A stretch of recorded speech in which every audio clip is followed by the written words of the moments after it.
Prof. Alex Nina ensina. Vamos falar de gestão ambiental e sustentabilidade. Aqui um breve sumário da nossa aula. Nós trataremos do contexto, onde nós abordaremos a escola neoclássica da economia, pós-desenvolvimentista e sustentável. Depois nós vamos falar de sustentabilidade nas empresas, incluindo pressão do governo, do mercado e da sociedade. Depois da gestão ambiental empresarial, com abordagens e modelos. E por fim a conclusão com o mapa mental da aula. O objetivo geral é compreender conceitos de gestão ambiental empresarial no contexto do desenvolvimento sustentável. Já os objetivos específicos são contextualizar o conceito de desenvolvimento sustentável a partir das discussões entre crescimento econômico e preservação ambiental, reconhecer as pressões que o governo, o mercado e a sociedade exercem para que empresas sejam sustentáveis e conhecer as abordagens e modelos de gestão ambiental empresarial. Aqui, começando pelo contexto, nós temos inicialmente a chamada Escola Neoclássica da Economia, que surgiu no início do século XX e considerava que a produtividade de um país era sinônimo incontestável de desenvolvimento. Então, desenvolvimento nada mais é do que você aumentar a produtividade de um país. Tinha uma influência do progresso iluminista e o desenvolvimento era conceituado como o crescimento do produto interno bruto. Então, nessa época, não havia o termo sustentável, tá? Só havia o termo desenvolvimento. O PIB global funcionaria como uma maré, que é essa teoria dos benefícios mútuos. Então, você tem aqui os barcos pequenos e grandes. Numa maré, se a maré sobe, sobe todo mundo. Aqui na analogia, os barcos pequenos e grandes seriam países pobres e ricos ou pessoas pobres e ricas, respectivamente. Ou seja, o PIB crescendo seria benéfico para todo mundo. Essa era a ideia da escola neoclássica. A escola pós-desenvolvimentista, ela vem como uma crítica a essas ideias de crescimento econômico como algo puramente benéfico em todos os sentidos. E se criticou também o próprio conceito de desenvolvimento. Alguns marcos foram a publicação do livro Primavera Silenciosa, da Raquel Castro, que alertou sobre o uso indiscriminado dos agrotóxicos, isso em 1968, e o livro Limite para o Crescimento, já em 1972, do Clube de Roma, que alertou, através de análises, modelagem estatística, para os problemas do crescimento do consumo e da população humana. Então, aqui um dos gráficos que você tem nesse livro, né, que é algo do tipo, né, como se fosse esse tipo de gráfico. Você tem a população humana crescendo de forma exponencial, aqui com a expectativa de atingir mais de 9 bilhões em 2050.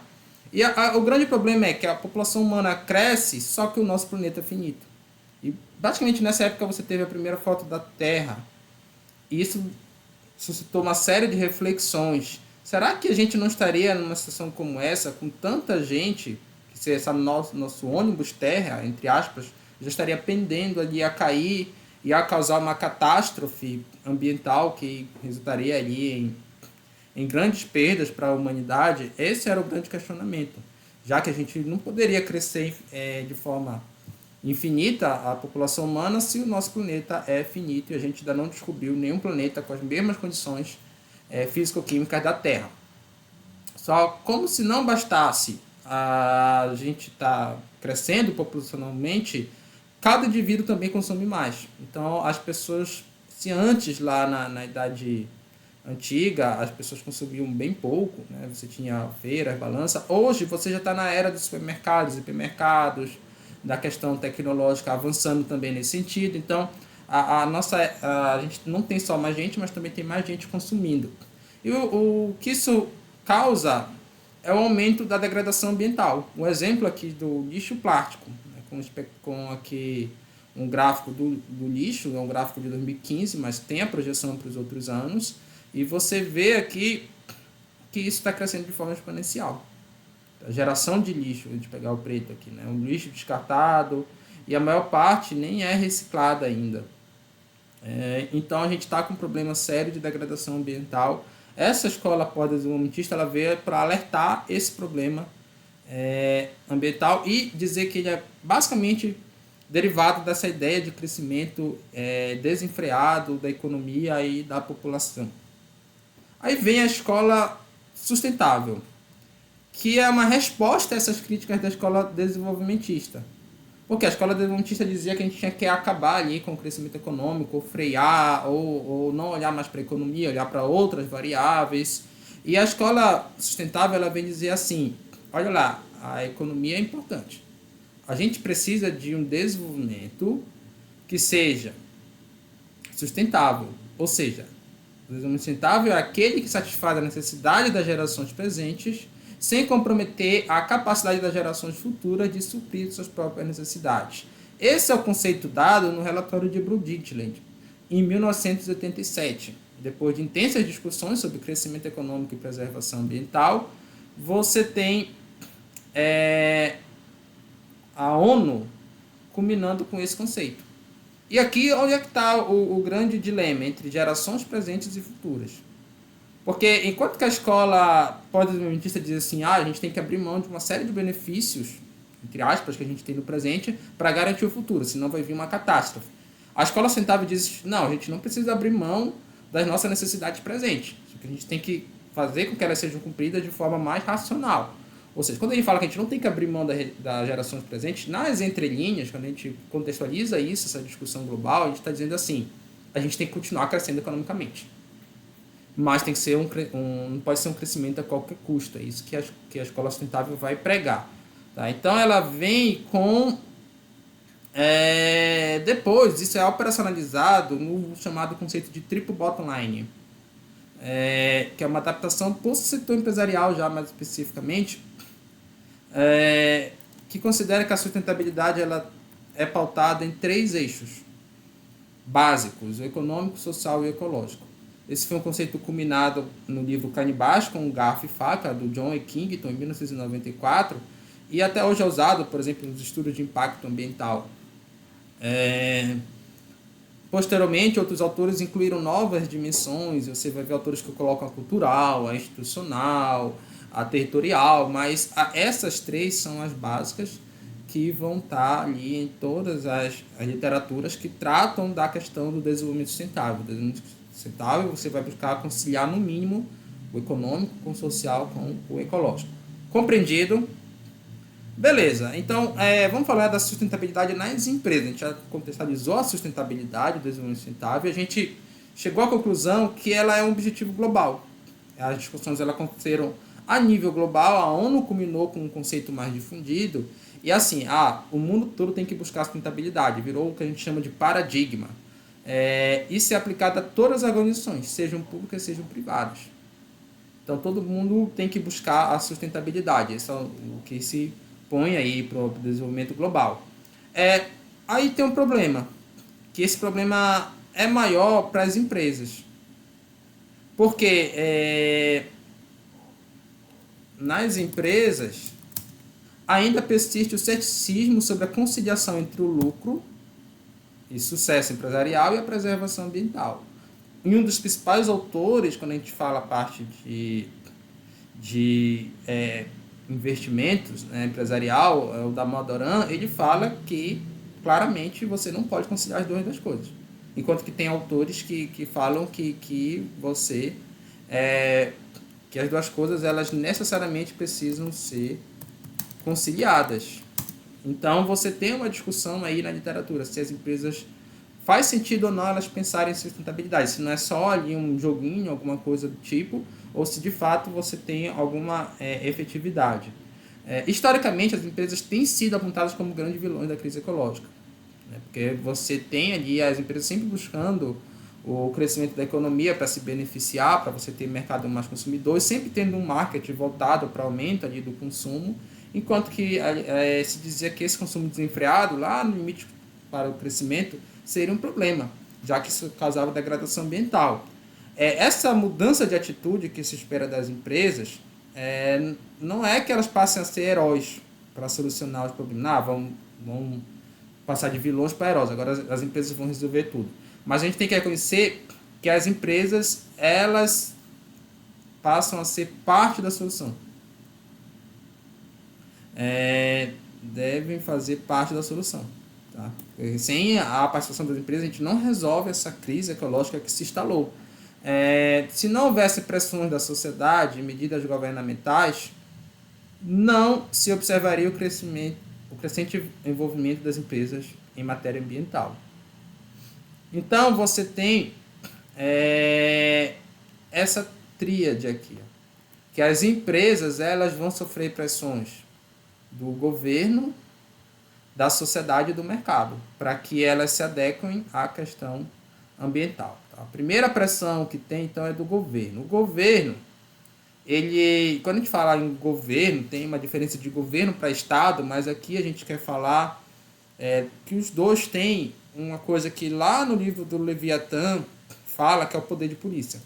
Ou seja, se você faz um crime, de acordo com a lei estabelecida do país, o único que pode lhe prender legalmente é o governo. Se outra pessoa lhe prender e ser cárcere privado, também ela está cometendo um crime. Isso nos países de regime democráticos. Então, o governo ele tem esse poder de polícia, que isso traz ali, do ponto de vista político, uma força muito grande para ele. E o governo que vai estabelecer, com base nesse poder, as leis. O que você pode ou não fazer para uma determinada sociedade. Esse é o primeiro ponto. Então, e como é que ele vai adaptar isso na questão ambiental? Ele vai dar incentivos, porque o governo também tem a questão dos impostos, né? Você tem que pagar imposto para ele. Então, ele vai reduzir os impostos de empresas que adotem medidas ambientalmente corretas e através de punição, porque vai ter as leis ambientais, ele vai aplicar multas a empresas que não cumprem a legislação ambiental. Tá? Dessas duas formas principais. E aí, pessoal, deixa eu colocar aqui, porque são duas formas. O poder de polícia é algo genérico do governo, né, que tem algo próprio dele, não genérico, específico dele. Aqui, por exemplo, da punição. Quando a Vale proporcionou a tragédia de Brumadinho, ela teve prejuízos bilionários, e muitos desses prejuízos advieram de multas que ela teve que pagar, além da imagem da empresa ser prejudicada. O papel do governo também inclui compromissos assumidos em países contratados internacionais. Tá? Isso também faz parte do conjunto legal, legislativo. Uma prática comum é o dumping ambiental, que é aproveitar a legislação mais frouxa num país para obter vantagens competitivas em países com legislações mais rígidas. Exemplo aqui é a energia nuclear em Angra dos Reis. Tá? Uma parceria. O que aconteceu? A Alemanha começou a deixar mais rígida a legislação dela para energia nuclear. Muitas usinas foram trazidas de lá para cá, e depois você teve até acidente aqui no Brasil com essa questão. Né? Então, como a nossa legislação era mais frouxa, pelo menos no seu cumprimento, eles trouxeram energia já defasada para cá. Né?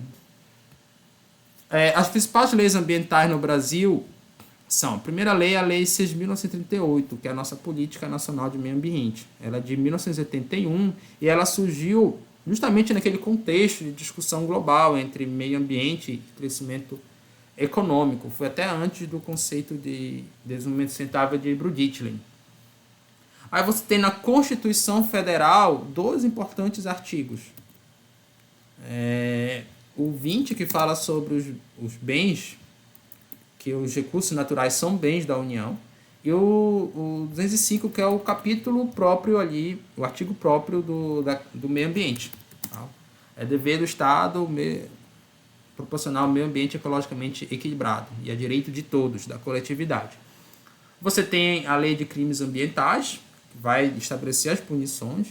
Aí vai ter leis mais específicas, como ali a Política Nacional de Recursos Hídricos, o Estatuto da Cidade, e você vai ter as resoluções do Conselho Nacional de Meio Ambiente, tá? Como aqui importante também para o controle ambiental, e aí várias outras leis que vão ter ali de caráter mais específico. Agora sim, o que é que você tem no Brasil? Muito disseminada a ideia de que a legislação ambiental é boa no papel, mas não funciona na prática. Tá? E de fato, isso acontece no Brasil. Se a gente pegar a lei ambiental no Brasil e comparar ali com outros países do mundo, é uma das legislações mais avançadas, considerada mais avançada. Mas por que isso acontece? A pressão do governo ela é uma consequência da pressão da sociedade. A gente vai explorar isso posteriormente, mas entendam dessa forma. A sociedade, o governo é uma representação da sociedade. Quanto mais forte uma sociedade, do ponto de vista democrático, mais também democrático vai ser o seu governo, entre outras coisas. Quanto menos corrupta a sociedade, menos corrupto vai ser o governo. Tá? Não existe essa diferença como se o governo fosse algo à parte da sociedade. O governo faz parte da sociedade. E aí, na Europa, o que aconteceu? A legislação, ela partiu da sociedade e foi... Aliás, as normas, padrões, partiram da sociedade e foram lá para as leis, que seria o governo. Né? Na história do próprio direito, sempre é isso. A sociedade ela muda a sua forma de pensar e agir e cria leis a partir dessa mudança. Esse foi o processo para a legislação ambiental na Europa. No Brasil não foi assim. No Brasil não foi. O grosso da legislação ambiental, se a gente pensar na própria Política Nacional de Meio Ambiente, ela não nasceu de uma iniciativa popular. Não foi a sociedade que estava almejando ali uma lei mais rígida ambiental. Não, você tinha discussões globais, o Brasil precisava se posicionar perante o mundo quanto à legislação ambiental. O Brasil tem uma grande vantagem competitiva, que é a grande região de floresta preservada, então ele vai se posicionar pró a questão ambiental para mostrar ali seu posicionamento para o mundo, mas não vai ser algo que vai vir da sociedade.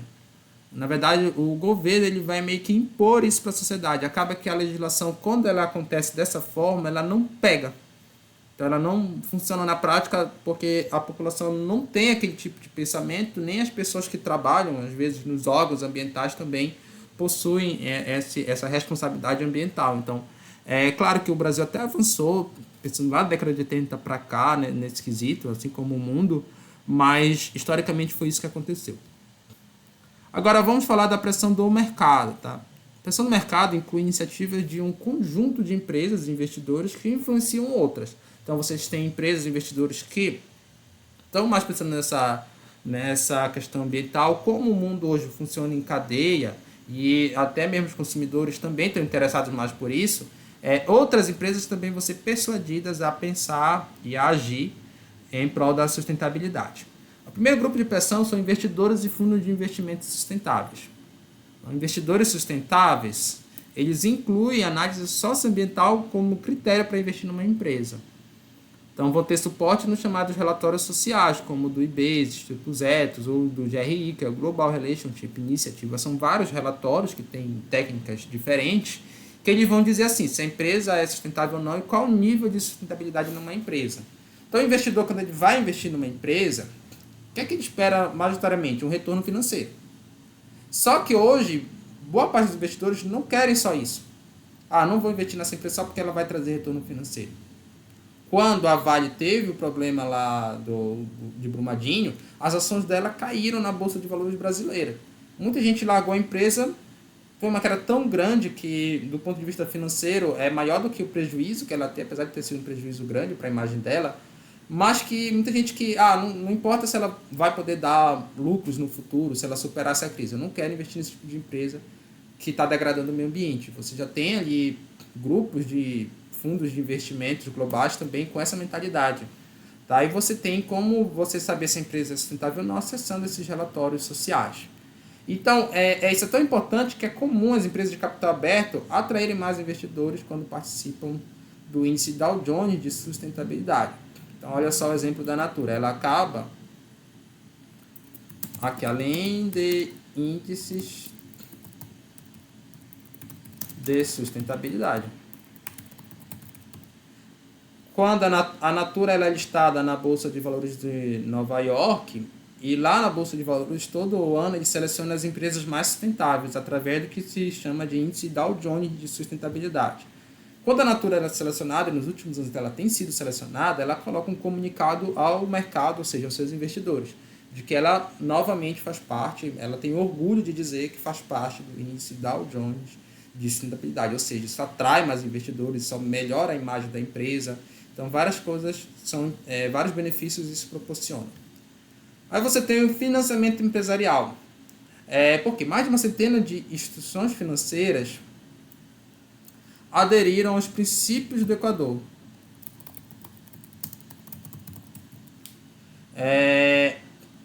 e aos princípios do investimentos responsáveis, que tratam de mecanismos que estabelecem critérios socioambientais para que bancos financiem seus projetos. Então, o banco vai financiar ali um projeto de uma empresa. Um banco que segue o princípio do Equador, ele não olha só para o retorno financeiro. É como se fosse o próprio investidor. O banco ele traz um retorno, mas não com a valorização da ação, e sim com o pagamento ali do financiamento. Então, se o negócio ele tem perspectiva de trazer retorno financeiro, mas agride o meio ambiente, isso prejudica a imagem do banco. Então, o banco ele aderiu ali ao princípio do Equador, dizendo que, olha, para a gente investir no projeto, a gente também precisa que o empreendedor garanta aquela responsabilidade socioambiental, que ele tenha a responsabilidade socioambiental e não agrida o meio ambiente de forma irreversível, principalmente. Você tem o setor de seguros. Então, o setor tem exercido pressão para que as empresas melhorem seus desempenhos ambientais, uma vez que sinistros ambientais podem atingir proporções vultuosas. Então, imagina que você tem ali uma operação, e essa operação está à mercê, por exemplo, das mudanças climáticas. Na agricultura, por exemplo. Você pode ter uma grande empresa advinda da mudança climática. Aí você quer contratar um seguro. Só que o seguro vai fazer essa análise de risco para precificar, né, o quanto que você vai ter que pagar de anuidade, qual vai ser seu prêmio, caso aconteça lá o sinistro. Nessa análise estatística que ele faz, ele inclui a variável mudanças climáticas. Hoje, as grandes seguradoras incluem essa variável, tá? Como a Munich Re, que é uma seguradora que trabalha com essa temática. E também ela não só inclui, como ela coloca uma cláusula que a pessoa que vai fechar o seguro tem que ser responsável também.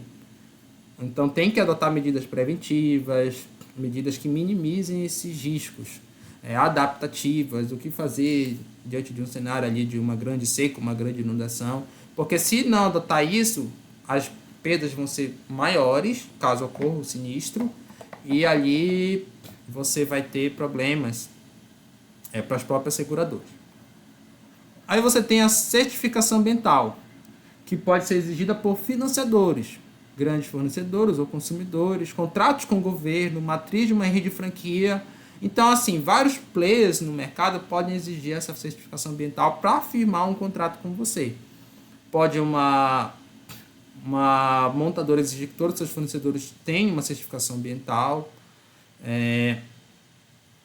Então seria um grande consumidor ali exigindo que tivesse. E o mais conhecido acaba sendo ali a ISO 14001, tá?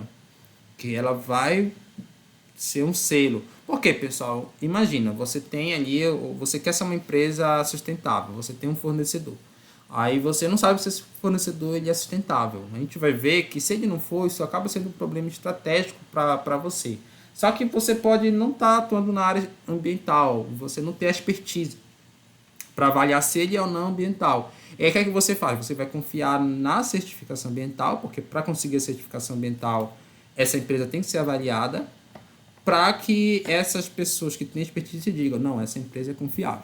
Quando você vê uma empresa com ISO 14001, já traz mais segurança de que aquela empresa vai respeitar a questão ambiental e provavelmente você vai ser um parceiro que você vai poder usar para não prejudicar a sua empresa quanto a sua imagem perante a questão ambiental. Pressões da sociedade. Ocorre através de mecanismos de democracia participativa, denúncias e consumo consciente. Tá? Então, é mais importante para que a empresa exerça a gestão ambiental empresarial. É a mais importante, tá, das pressões. Por quê? Tanto o governo quanto o mercado eles são formados por pessoas. Aquilo que eu falei da legislação ambiental anteriormente, que é algo que vem da sociedade, que pode ou não vir da sociedade, mas quando vem da sociedade ela é mais efetiva, é válido também para as empresas. Se as empresas elas são formadas por pessoas que estão na sociedade. Se a sociedade ela é ecologicamente mais correta, as empresas também vão ser mais corretas. Por isso que essa pressão é a que está na base. Tá? A sociedade está sempre na base. Quanto maior a consciência ecológica da sociedade, maior também será a pressão do governo e do mercado. Então, ocorre o efeito em cadeia. O primeiro ponto que a gente tem são as ONGs. As ONGs possuem inúmeras estratégias para pressionar empresas que respeitam o meio ambiente. Elas perceberam que, de acordo com o princípio de corresponsabilidade, era mais eficaz pressionar as instituições bancárias do que as indústrias e as empresas em geral. Então, Greenpeace, WWF são exemplos de ONGs que atuam a nível global, mas você tem várias ONGs ambientais. No Brasil, a maioria das ONGs são de viés ambiental. E o que acontece? Eu tenho um problema que está lá no interior do estado onde eu vim, interior do Pará. Tem uma barragem de minério que não está seguindo a legislação ambiental. Só que lá é uma região de conflito de terra. Então, você ir lá, você como um membro de ONG ir lá e fazer protesto, você vai estar à mercê ali das autoridades, não é autoridades locais ali, das forças políticas locais que podem, inclusive, fazer um atentado, como aconteceu com a irmã Dora Disten, mais recentemente também com um ativista ambiental. E aí é muito arriscado você ir lá. Então, como é que você pode fazer? E é assim, você tem o custo de deslocamento e tudo mais. Geralmente essas ONGs elas estão mais nas regiões metropolitanas, a sede delas. Geralmente, é comum que ao invés de você pressionar a empresa, você pressiona o banco que está financiando ela. Porque o banco vai ter sua sede ali na cidade você vai estar mais protegido. E se você pressionar o banco e ele não financiar essa empresa, aí a empresa fica sem um recurso financeiro para fazer o projeto. Então, acaba sendo mais eficaz você fazer dessa forma. É por isso também que os bancos aderiram ao princípio do Equador dito anteriormente. Também teve uma pressão forte das ONGs e da sociedade. Aí você tem os próprios clientes. Quanto mais conscientes ecologicamente, mais exigentes são. Então, eles vão procurar uma marca que respeite o meio ambiente, que tenha os selos ambientais, enfim. E olha só, pessoal, uma pesquisa do Ibope aponta para o crescimento histórico de vegetarianos no Brasil. Isso foi de 2018, mas é uma parcela da população que está crescendo. 14% dos brasileiros se declararam vegetarianos, 75%, e esse crescimento foi 75% nas regiões metropolitanas. Então foi maior 75%, justamente nas regiões mais ricas do país, ou seja, é um consumidor que estatisticamente ele tem mais renda, né? Isso para um nicho de mercado, pensando em nicho de mercado, é algo importante. Você tem uma tendência positiva de mercado num segmento de mercado que tem mais renda. Então isso aqui para a questão da oportunidade empresarial é super importante. Por isso que cada vez mais empresas estão se posicionando também na questão ambiental. Claro que existem empresas que se posicionam por uma questão ética mesmo, de fato, dos seus acionistas, dos seus gestores, mas existe também uma questão de posicionamento ambiental por uma questão de mercado, não tenho dúvida disso. Então, e outra coisa, esses consumidores vegetarianos ou ecologicamente corretos, eles têm uma causa. E consumidores que possuem uma causa, eles têm maiores chances de ser fiéis e principalmente divulgadores da empresa. Ou seja, são consumidores que vão fazer compras recorrentes e não só isso, vão divulgar a sua empresa. Por exemplo, numa família que tenha uma criança vegana, uma adolescente vegana, ela vai tentar influenciar os pais de também serem vegetarianos, né? Geralmente também são pessoas mais jovens, que o jovem tem esse poder de influência, e isso quem traz para a gente é o Klotter, no livro Marketing 4.0, que os jovens são um grupo de influência importante. Então, isso sem dúvida é uma oportunidade de mercado. Só que para aproveitar essa oportunidade, as empresas devem implantar a gestão ambiental empresarial. E é o nosso tema agora dessa parte da aula. Tá? A gente precisa entender que a gestão ambiental empresarial ela é composta por abordagens e modelos, de acordo aqui com o autor chamado Barbieri. Barbieri traz para a gente aqui essa ideia. Então vamos falar primeiro das abordagens. A abordagem, pessoal, diz respeito à importância que a empresa atribui à questão sustentável, no que é a questão ambiental aqui, né? De forma didática, existem 3 abordagens, cujos limites não são rígidos. Então, não significa que a empresa sempre vai ter uma abordagem ou outra, mas pode ter um meio termo entre elas. Mas vai predominar ou a abordagem de controle, ou a a gente chama corretiva, melhor dizendo, corretiva, ou preventiva, ou estratégica. Essas 3 abordagens que dominam. Então, vamos falar primeiro da corretiva. Ela é voltada para o cumprimento da legislação. A empresa só vai cumprir aquilo que a lei obrigar ela a cumprir, com a poluição sendo tipicamente tratada no final do processo produtivo, que a gente chama de end of pipe. Então, você tem um processo produtivo com os seus inputs e outputs. Né? Inputs são os insumos que a empresa recebe, ela vai ter o processo para transformar isso em produtos para consumidores final ou outras empresas, e ela vai tratar da questão ambiental só no final aqui. Aqui vão ter várias etapas do processo produtivo, no final que ela vai tentar controlar a poluição para atender a legislação e emitir o mínimo de poluentes para a atmosfera ou para o meio hídrico, enfim. A abordagem corretiva, preventiva, é voltada para o uso eficiente dos insumos, redução de custos e aumento da produtividade, com eliminação dos resíduos na fonte antes que sejam produzidos e lançados ao meio ambiente. Então, a palavra aqui é eficiência, tá? Porque se você está reduzindo o gasto desnecessário no seu processo produtivo, você também está ajudando o meio ambiente, você está usando menos recursos, ao mesmo tempo que você está sendo mais eficiente do ponto de vista produtivo. Ou se você tem um escritório ali que trabalha com muito papel e você adota a prática de reciclagem, isso também aumenta a sua eficiência, porque você, usando material reciclado, pode ali necessitar de menos compra, aquisição de materiais, e você tem uma redução de custos com isso. Aí percebam essa diferença. Enquanto que a abordagem do controle, a abordagem corretiva aqui, ela foca no final do processo produtivo, a abordagem preventiva ela vai olhar para todo o processo da empresa, desde a entrada de inputs até a saída de outputs. Então, ela vai olhar para tudo e vai tentar ali aplicar a questão de eficiência produtiva e ambiental em todas essas etapas do processo produtivo. Aí você tem aqui a abordagem estratégica.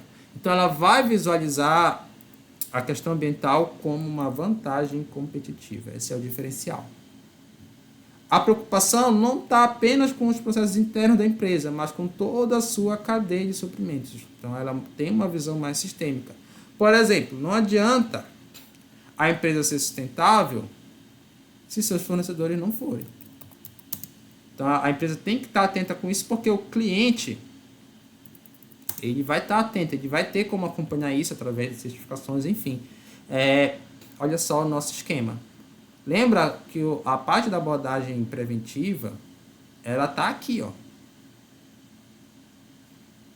Aqui está a nossa empresa foco. A abordagem preventiva só se preocupa com ela. A abordagem estratégica vai se preocupar com toda a cadeia de suprimento, né? Desde fornecedores primários e secundários até também distribuidores primários e secundários para o cliente final. Porque, pessoal, imagina que você é uma empresa que se põe como sustentável para o seu cliente, né? Seja aqui o primário ou o final. Então, e você tem uma base de cliente que seja sustentável, que está comprando de você justamente por isso. Aí ele descobre, pessoal, que seu fornecedor provocou desmatamento ilegal. Ou que seu fornecedor veio ali da Índia com um processo produtivo que usa mão de obra escrava. Lembra da parte social do desenvolvimento sustentável. Aí, pessoal, a ideia é que na cadeia de suprimentos, em cada etapa, você agregue valor para o cliente. Mas quando vem uma etapa que tem esse tipo de problema e o cliente final é um cliente sustentável, toda a cadeia perde valor. Porque esse cliente não vai tolerar uma mão de obra escrava, uma degradação ambiental. Então, toda a cadeia perde valor, e no mundo globalizado é cada vez mais importante você pensar de forma estratégica na cadeia de suprimentos. Então, por isso que a abordagem estratégica ela é mais sistêmica. Agora, vamos falar dos modelos. Modelos são construções conceituais que orientam as atividades administrativas e operacionais para alcançar objetivos específicos. Modelos vêm até do pensamento científico, a ideia de você atribuir modelos para você entender ali o conjunto de variáveis, mas na questão da gestão ambiental empresarial, você tem 5 principais modelos, que são da qualidade ambiental total, da produção mais limpa, da ecoeficiência, do ecodesign e dos modelos inspirados na natureza. Então vamos falar de cada um. Primeiro é a qualidade ambiental total. Foi criado em 1990 pela Global Environment Management Initiative, GEM, que é uma ampliação do modelo de administração da qualidade total. Então, na qualidade total, nós temos a chamada ISO 9001, que é bem conhecida no mundo corporativo, que visa ali a gestão da qualidade. E o que é que você teve? Você teve uma adaptação dessa ISO 9001 para a questão ambiental, que resultou na ISO 14001, que acaba sendo um selo de qualidade ambiental de uma empresa. Tá? Então, você vai pensar a questão ambiental como uma questão de qualidade. A qualidade total, enquanto você vai ver a qualidade como dimensão estratégica, na qualidade ambiental total, o meio ambiente vai ser a dimensão estratégica. A meta da qualidade total qual é? Defeito zero. Que o teu produto não tenha defeito. Na qualidade ambiental total, a meta vai ser resíduo zero. Mesmo que alguém alegue, mas isso é utópico, o processo produtivo sempre vai ter ali a geração de algum resíduo, ok. Mas isso aqui é o que a gente vai buscar. Sempre vai ter isso como grande meta de você não produzir resíduo na empresa. A produção mais limpa, também chamada de P mais L, foi desenvolvida pelo Programa de Meio Ambiente da ONU e estabelece o quê? Uma hierarquia para as ações sustentáveis, que também é encontrada, pessoal, na nossa Política Nacional de Resíduos Sólidos, que é a Lei 12.305. Lei 12.305, de 2010. Tá? Então, você também vai encontrar essa mesma ideia de hierarquia das ações sustentáveis. O que vem ser isso? Capítulo 7 da Política Nacional de Resíduos Sólidos coloca para a gente. Quando a gente trata com resíduos, o mais importante é o não uso. Ou seja, eu não usar ali aquele produto se não for necessário. Mas aí, se eu não puder, se eu tiver que utilizar, se é indispensável o uso desse produto, aí eu vou passar para redução. Ou seja, vou tentar minimizar o uso dele. Vou usar somente o que é necessário. Mas se eu não puder mais reduzir, aí eu vou reutilizar. Aí, se não der para eu reutilizar, eu vou reciclar. Muitas vezes é só lembrar da reciclagem, mas antes dela tem 3 categorias que são consideradas mais importantes por essa ideia de hierarquia. Aí, se não der para reciclar, aí o que é que tem que fazer? A disposição final adequada. Tem que colocar esse chamado rejeito, né, que não é lixo, no local que seja ambientalmente adequado. Não pode ser no lixão. Tem que ser, idealmente, no aterro sanitário. Tá? Para que isso seja descartado de forma menos agressiva ao meio ambiente. O terceiro modelo é da ecoeficiência. Foi introduzida pelo World Business Council for Sustainable Development, que é essa sigla aqui, olha, WBCSD. E a ecoeficiência, pessoal, é uma relação um tanto quanto matemática. É a razão entre o valor do produto pelo impacto ambiental por ele proporcionado. E aí a gente entende o valor do produto pode ser expresso em termos monetários, receitas, lucros, etc., e em quantidades físicas, toneladas, unidades. Você tem várias formas de você calcular a ecoeficiência. Os impactos aqui, né? Os impactos, eles podem ser medidos em quantidade total de energia ou de materiais usados para produzir e entregar os produtos e serviços. A ideia é que quanto maior essa relação aqui, maior a ecoeficiência. A ecoeficiência. Então, você vai tentar aumentar o valor do produto, e você pode até pensar no valor no sentido mais subjetivo do termo, o valor que ele proporciona ao cliente. Quanto maior o valor do produto, melhor. Quanto menor o impacto ambiental negativo, melhor também. Aqui você tem o quarto modelo, que é o ecodesign. Ele vai atacar os problemas ambientais na fase de projeto, procurando solucionar antes que eles surjam. Então aqui vai estar o foco do planejamento. Antes de você fazer qualquer empreendimento, você vai incluir a questão ambiental, já na fase de planejamento. Lembram do ciclo da administração, ciclo PODC. Planejar, organizar, dirigir e controlar. Então, vou até inserir ele aqui, ó, para vocês lembrarem disso aqui. Né? Ciclo PODC. Você tem só 4 etapas. Opa! É justamente aqui no Plan que vai estar, ó. Plan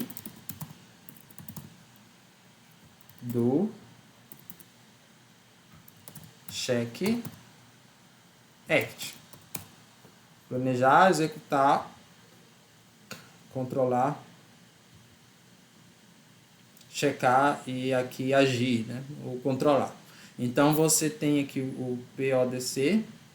Ó, aqui eu tenho que organizar bem aqui,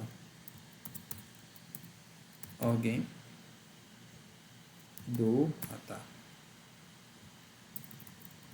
controlar, né? Control. Então planejar tem organizar, o fazer e o controlar. Então aqui é na fase do planejar que vai estar o ecodesign. O quinto modelo inclui todos os modelos inspirados na natureza. Então, que é baseado no ciclo biogeoquímico. Então, você tem o ciclo bioquímico, que é o ciclo natural, por exemplo, de qualquer elemento químico, aqui como o nitrogênio, que ele passa por várias fases aqui, na atmosfera, na biosfera e não seria na litosfera, na esfera aqui do solo, né? Então, você passa por várias etapas. A ideia é que nunca se perde. Na natureza nada se cria, nada se destrói, tudo se transforma. Então você tem sempre essa reciclagem aqui dos elementos químicos em diversas formas, em diversos contextos. A ideia é a mesma, você no contexto industrial pode ter um ecossistema industrial chamado, isso aqui é o Parque de Kalundborg na Dinamarca, em que o resíduo de cada organização funciona como um insumo de outra. E aí você tem uma rede industrial que você tem praticamente nenhum resíduo, porque tudo é aproveitado. Tá? Seria um modelo interessante. Bom, pessoal, para concluir a aula, nós temos um mapa mental. Então, nós começamos falando da evolução das escolas de desenvolvimento. Então, nós tivemos desenvolvimento neoclássico e a chamada escola pós-desenvolvimentista. Enquanto o desenvolvimento neoclássico focava ali no PIB, a escola pós-desenvolvimentista veio com umas críticas à própria ideia de desenvolvimento, e aí tiveram intensas discussões entre elas com o Clube de Roma, a Primavera Silenciosa, que resultaram numa síntese que é a chamada Escola do Desenvolvimento Sustentável, que ela não vai negar a importância do crescimento econômico da escola neoclássica, mas ela vai incluir outras duas variáveis, pelo menos, que a escola pós-desenvolvimentista trouxe, que é a variável social e ecológica. Daí vem a ideia do desenvolvimento sustentável ser aquele que concilia ali as dimensões econômica, social e ecológica. Esse paradigma, né, que hoje o mundo todo busca, ele vai ser mais problemático para a questão das empresas. Porque muitas vezes as empresas vão ser apontadas como vilões desse problema do crescimento econômico e crescimento do consumo, por exemplo, ao mesmo tempo que alguns autores vão até apontar as empresas como grandes super-heróis que vão resolver o problema. O fato é que nenhum nem outro seria, a grosso modo, correto, né? Seria um meio termo. As empresas, elas são parte da solução, mas a gente tem que reconhecer que existem pressões importantes para que as empresas cada vez mais se posicionem nessa questão ambiental, e a gente precisa também do governo, do mercado como um todo e da sociedade principalmente. O governo ele vai trazer incentivos e punições para que as empresas sejam ambientalmente corretas, sejam sustentáveis. O mercado ele vai trazer pressões dos investidores, de instituições financeiras e também das certificações, vão ser um dos instrumentos de mercado para a questão ambiental. E as empresas vão ter, e as sociedades, melhor dizendo, vão ter as organizações não governamentais específicas da área ambiental, e os clientes que vão ser ali cada vez mais sustentáveis. Isso, inclusive, no Brasil vem crescendo e também tem uma renda per capita maior, acaba sendo um público-alvo interessante quando a gente pensa em empreendedorismo. E é justamente os clientes que vão dar base para que as empresas implementem a gestão ambiental empresarial. É claro que existe toda a preocupação ética com o desenvolvimento global, mas vai ser, sobretudo, o posicionamento de mercado. E aí, a gestão ambiental empresarial ela é implantada através de abordagens e modelos. Abordagens vão ser a importância que a empresa vai dar para a questão ambiental. Então, você pode ter a abordagem corretiva, que você vai tratar dos rejeitos da degradação ambiental apenas no final do processo produtivo da empresa. A abordagem preventiva, que vai tratar dessa questão ambiental em todos os processos da empresa, não só no final. E a abordagem estratégica, que vai expandir o olhar para toda a cadeia de suprimentos, no intuito de você ter fornecedores e distribuidores que agreguem valor ao seu posicionamento da sua empresa, sobretudo na questão ambiental. E você tem os modelos de gestão ambiental empresarial. O primeiro modelo é a qualidade ambiental total, baseado ali na ISO 14001, que é uma adaptação da qualidade total da ISO 9001. Você tem o modelo de produção mais limpa, que é pautado na hierarquia da sustentabilidade. Você tem 5 etapas, a mais prioritária é no uso, depois a redução, o reuso, a reciclagem e, por fim, a disposição final. Você tem o modelo de ecoeficiência, que é baseado numa razão entre o valor do produto e o impacto ambiental por ele gerado. Você tem o ecodesigner, que é ali a questão ambiental, incluindo desde o planejamento ali da empresa. E você tem o modelo inspirado na natureza, que é baseado nos ciclos biogeoquímicos que ocorrem naturalmente, mas que essa ideia de você sempre usar o rejeito de uma coisa como insumo de outra é aplicado no setor industrial. Então você tem uma rede de empresas que atuam em diversos elos e que vai ter ali o mínimo de resíduo gerado.